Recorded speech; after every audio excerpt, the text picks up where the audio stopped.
Bismillahirrahmanirrahim. Equations of motion, they are really very magical.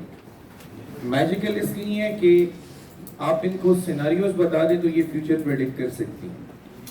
अगर आप बता दें इनको कि किस पॉइंट पर क्या वेलोसिटी चल रही है, एक्सेलरेशन क्या है, कितना टाइम है, फाइनल वेलोसिटी के बारे में प्रेडिक्शन मिल सकती है। तो equations of motion play a great deal in classical mechanics. Equations of motion सबको याद होती हैं, आपको भी याद होंगी ऑब्वियसली, लेकिन कौन सी इक्वेशन ऑफ मोशन कब अप्लाई होती है, उसका पर्पस क्या है, ये हर स्टूडेंट को पता नहीं होता। प्रॉब्लम सॉल्विंग स्किल्स डेवलप नहीं करवाई जाती। You have three equations of motion. The first one is Vf is equal to Vi plus At. Second one is S is equal to Vi2 plus half At square. And the third one is 2As is equal to Vf square minus। अच्छा, ये हमने लिखी है उस case के लिए जब acceleration positive हो। एक्सेलरेशन कैन बी, तो फिर आप यहाँ पे प्लस माइनस पुट कर देंगे। समझ आए? द वेरी फर्स्ट क्वेश्चन, ये सेट ऑफ इक्वेशंस कब वैलिड है? हाँ, तो हम यहाँ पे लिमिटेशंस मेंशन कर देंगे कि this set of equation is valid only when acceleration is uniform.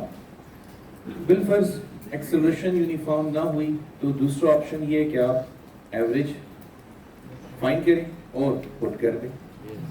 अच्छा, second, these equations are valid only when the motion is one dimensional motion। जब मोशन वन डायमेंशनल मोशन होगा तो ये इक्वेशंस वैलिड होंगी, ये टू डायमेंशनल मोशन के लिए valid नहीं रहे। ठीक है, ओके। फर्स्ट इक्वेशन को अगर आप देखें, लुक एट इट, इसमें जो चार एलिमेंट है इक्वेशन के अंदर, चार एलिमेंट को देखें, डिस्टेंस है, initial velocity, final velocity, acceleration और टाइम है। तो किसी भी इक्वेशन को अगर आप देखें ना, इसमें क्या मिसिंग है? डिस्टेंस। तो अगर डिस्टेंस गिवन ना हुआ तो हम इस इक्वेशन से मदद लेंगे। अच्छा, इसमें क्या मिसिंग है? फाइनल वेलोसिटी मिसिंग है। मतलब फाइनल वेलोसिटी ना गिवन हो तो फिर ये वाली इक्वेशन लगानी। और इस इक्वेशन में time, the time independent equation, यानी जब टाइम नहीं गिवन होगा तो फिर मैं एक्सेलरेशन इस डेफिनेशन से भी फाइंड कर सकता हूँ। इधर देखो, अच्छा, यहाँ से तो आपको एक्सेलरेशन की डेफिनेशन मिलती है in terms of final velocity, initial velocity upon time, लेकिन टाइम ना गिवन होता तो एक्सेलरेशन हम इस इक्वेशन से निकालते, a is equal to final velocity square minus initial velocity square upon 2s। समझ आई कि नहीं आई? तो ये टूल्स हैं आपके पास कि आपने कब किन हालात में क्या करना है। प्लस अगर टाइम गिवन हो तो डिस्टेंस इस इक्वेशन से फाइंड करोगे, लेकिन अगर टाइम ना गिवन हो तो distance third equation of motion से फाइंड कर लोगे। ठीक है, तो s is equal to vf square माइनस vi square upon 2a।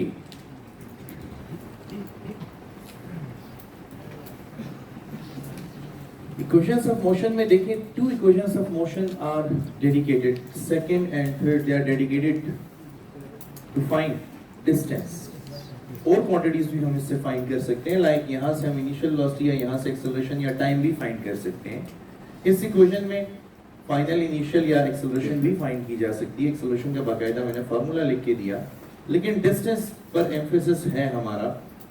Distance calculate करने के बहुत सारे फार्मूले हैं, और डिस्टेंस कैलकुलेट करने के लिए कब कौन सा फार्मूला इस्तेमाल हो ये हमें नहीं पता होता, अनलेस अनटिल हमें टीच किया जाए, हमें सिखाया जाए कि डिस्टेंस की कौन सी इक्वेशन किन हालात में कब इस्तेमाल हो। डिस्टेंस के पावरफुल फार्मूलाज में ये काफ़ी अहमियत रखता है, क्योंकि इससे फिर फर्दर डिस्टेंस के और फार्मूले डिराइव हो सकते हैं। और वो फार्मूले कौन कौन से हैं? इसी इक्वेशन में इधर देखो सारे बच्चों, अगर मैं इनिशियल वेलोसिटी 0 पुट करूं, इनिशियल वेलोसिटी 0 पुट कर दूं, तो डिस्टेंस का क्या फार्मूला बनेगा?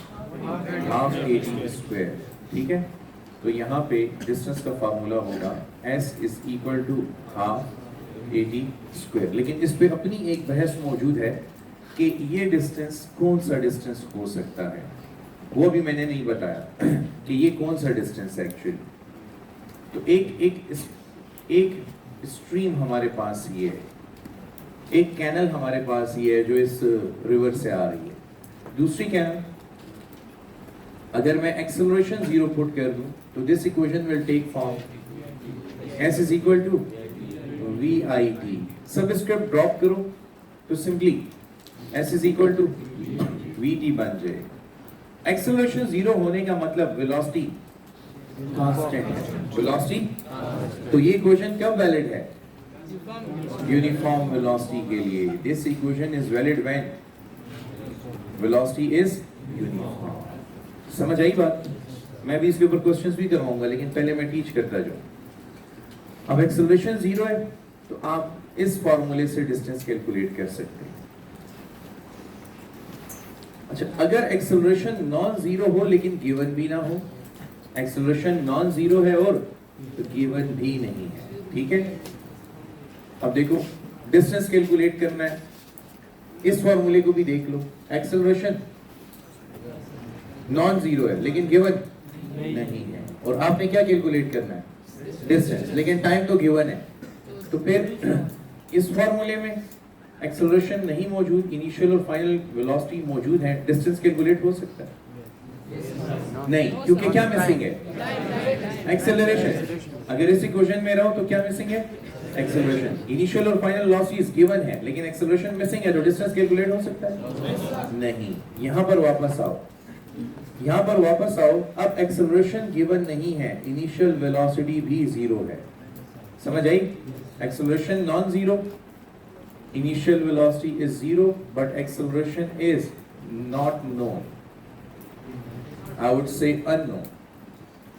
तो अब डिस्टेंस कैसे कैलकुलेट करेंगे? टाइम गिवन है, तो अब आपके पास फॉर्मूला है s is equal to average v into t, where average v किसके बराबर होगा? ये मैं अलग से करवाता हूँ। इस केस में average velocity is the sum of initial velocity and final velocity upon 2, vi plus vf divided by 2। तो ये इक्वेशन डिस्टेंस की कब वैलिड है? जब वेलोसिटी क्या हो?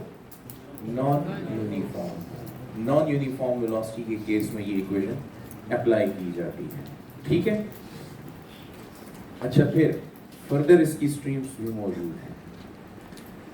एक और स्ट्रीम में देखें, अगर इनिशियल वेलोसिटी 0 है, एक्सेलरेशन नॉन जीरो है,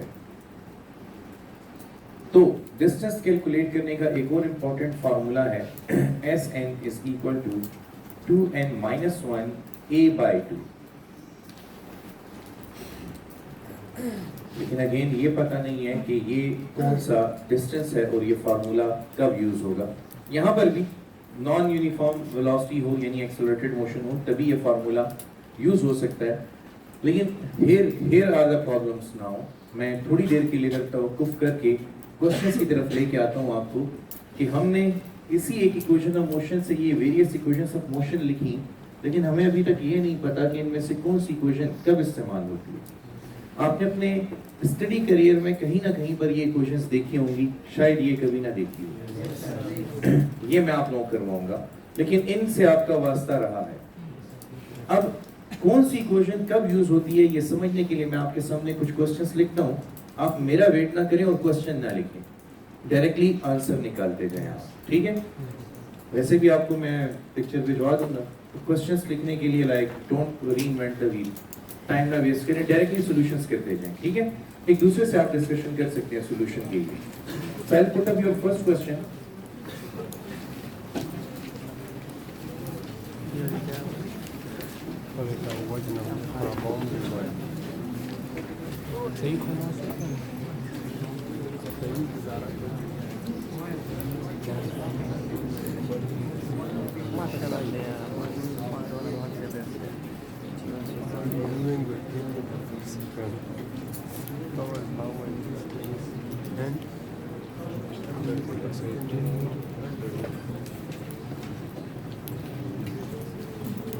So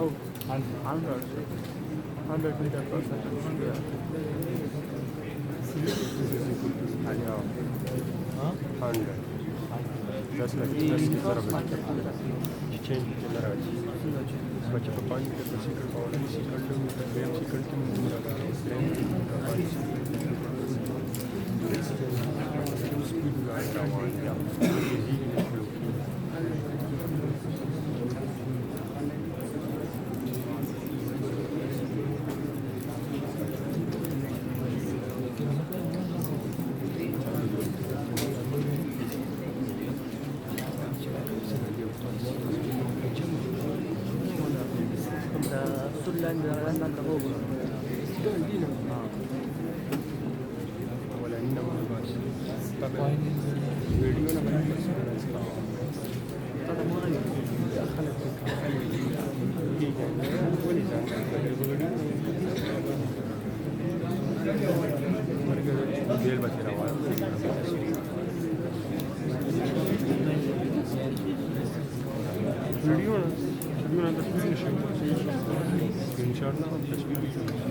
starting from west to part, it's fine 10 meters. In the distance over 10